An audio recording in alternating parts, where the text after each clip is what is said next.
आज आपण शिकणार आहोत आपल्या बॉडीमध्ये HCl कसा बनतो, हायड्रोक्लोरिक ॲसिड, जो आपल्या पोटामध्ये असतो, ज्याचा रोल प्रोटीन डायजेशनमध्ये जाम इम्पॉर्टंट आहे. Protein digestion. प्रोटीन काय असतो? प्रोटीन असतं अमायनो ॲसिडचे चेन. इथे अमायनो ॲसिड बरेच सारे अमायनो ॲसिड, आणि हा असतो पेप्टाइड बॉन्ड.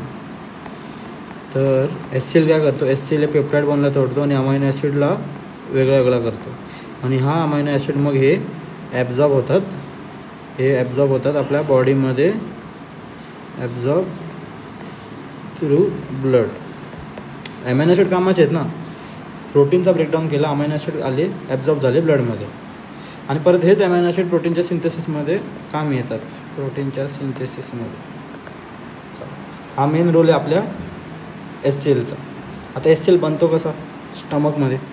स्टमकमध्ये कुठे बनतो? तर स्टमक आहे, हा स्टमक आहे आपला, हा स्टमक आहे, हा पायलोरिक स्पिंचर, हा कार्डियक स्पिंचर, आणि ह्या स्टमकमध्ये असे स्मूथ मसल असतात रुगे म्हणजे असे फोल्ड्समध्ये, ह्याला रुगे बोलतात. ह्या रुगेमध्ये असतात, इथे समज बघा, असे हे असतात गॅस्ट्रिक ग्लँड. हे बघा, गॅस्ट्रिक ग्लँडमध्ये असतात गॉबलेट सेल. तर गॉबलेट सेल काय करतात पहिले आपण ते बघू. गॅस्ट्रिक ग्लँड असतात, गॅस्ट्रिक ग्लँडमध्ये गॉबलेट सेल असतात. गॉबलेट सेल सिक्रेट म्युकस का करतात सिक्रेट? कारण की स्टमकमध्ये आपण HClची प्रोसिजर बघतोय. HCl हा ॲसिडिक असतो. आता स्टमकचा हे अल्सर नाही फॉर्म व्हायला, म्हणजे जर HCl हा ॲसिडिक आहे, मग स्टमकला इन्फ्लामेशन नको याच्यासाठी मग तिथे म्युकस सिक्रेट होतो. हा म्युकसचा रोल आहे प्रोटेक्शन फ्रॉम HCl. आता आणि तो काय करतो? म्युकस एक मेम्ब्रेन बनवतो, म्युकस लेअर बनवतो, प्रोटेक्शन फ्रॉम HCl. आता दुसरे सेल, गॉबलेट सेल झाले. दुसरे सेल आहेत गॅस्ट्रिक चीफ सेल्स. हे गॅस्ट्रिक चीफ सेल्स करतात सिक्रेट पेप्सिन आणि गॅस्ट्रिक लायपेज. मी तुम्हाला बोललो की HCl हा प्रोटीनचा डिनॅचरेशन करतो. आता गॅस्ट्रिक चीफ सेल पण असतात जे पेप्सिन काय करतात? ते पण प्रोटीनचाच डिनॅचरेशन करतात. गॅस्ट्रिक लायपेज काय करतो? लायपेज म्हणजे लिपिडचा ब्रेकडाऊन,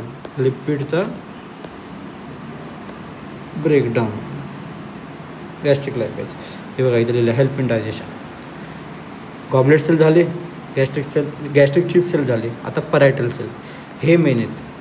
हे जे सेल आहेत ना, ह्याच्यामध्ये आपला HCl बनतो. हे मी इथे HCl हा आपला, हे बघा, हे दिसतोय बॉक्स, हा एक परायटल सेल आहे समजा.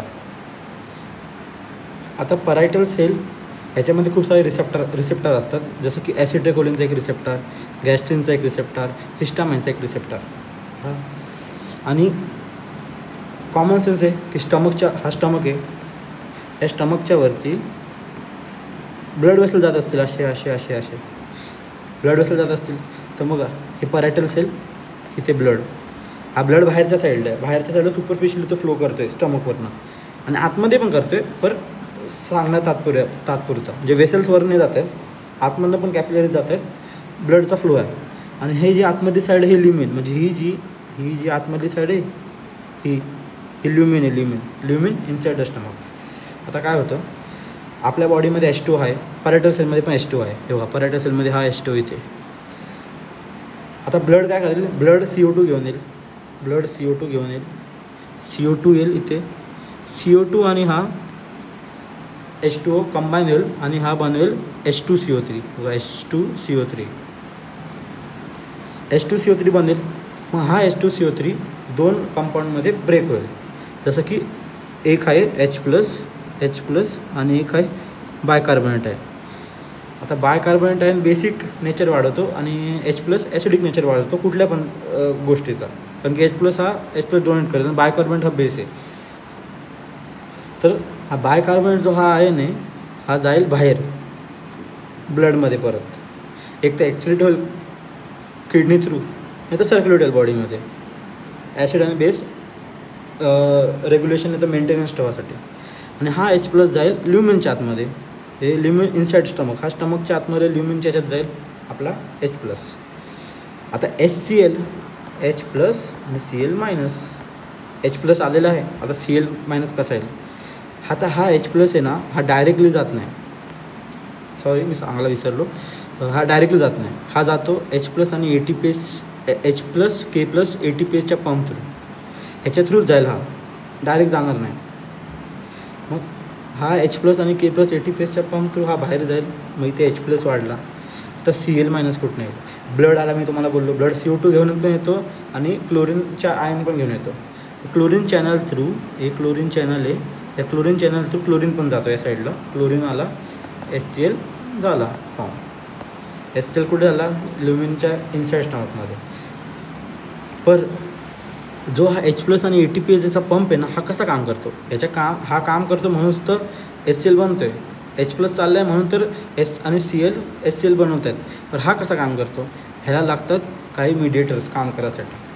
याचा मेन मिडिएटर आहे कॅल्शियम. जेव्हा कॅल्शियमचा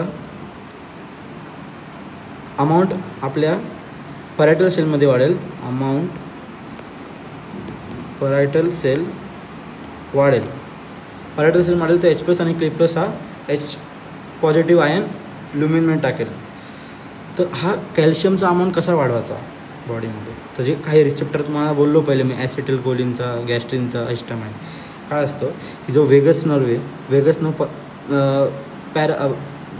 पेरिफेरल नर्वस सिस्टमचा एक पार्ट आहे वेगस नर्व. तर वेगस नर्व हा ॲसिटिकोलिन रिलीज करेल. ॲसिटिकोलिन जाऊन ॲसिटिकोलिन रिसेप्टरवर ॲक्ट करेल आणि कॅल्शियमचा अमाऊंट वाढवेल. गॅस्ट्रिन येईल, जी सेल, हे जी सेल पण गॅस्ट्रिक ग्लँडमध्ये असतात जे गॅस्ट्रिन रिलीज करतात. गॅस्ट्रिन जाईल गॅस्ट्रिनच्या रिसेप्टरवरती, कॅल्शियमचा अमाऊंट वाढेल. ECL सेल येतील, हिस्टामाइन रिलीज करतील, हिस्टामाइन कॅल्शियमचा अमाऊंट वाढेल. म्हणजे हे सगळे जे सेल्स आहेत हे कॅल्शियमचे अमाऊंट वाढवायला मदत करत आहेत. ह्या कॅल्शियमच्या वाढलेल्या अमाऊंटच्यामुळे H प्लस आणि K प्लस ATPase पंप काम करते. त्याच्यामुळे H प्लस ल्युमिनमध्ये चालला आहे. अशा प्रकारे आपला हा HCl स्टमकच्या ल्युमिनमध्ये बनतो. ज्याचा काम असतो प्रोटीनचा डिनॅच्युरेशन करणं. कारण की माऊथमध्ये आपला सलायव्हरी अमायलेज असतो. सलायव्हरी अमायलेज हा काय करतो? कार्बोहायड्रेट्सचा ब्रेकडाऊन आणि पोटामध्ये तुम्हाला सांगितलं मी की स्टमक हा प्रोटीनचा डिनॅच्युरेशन करतो. आणि हा जो पॅनक्रियाज असतो, पॅनक्रियाजचा जो एक्झोक्राईन पार्ट आहे, कुठे लिहू? इथे लिहितो. पॅनक्रियाजचा एक्झोक्राईन पार्ट आहे ना, एक्झोक्राईन पार्ट हा फॅट असतो ना, 60% फॅटचा डायजेशन करतो.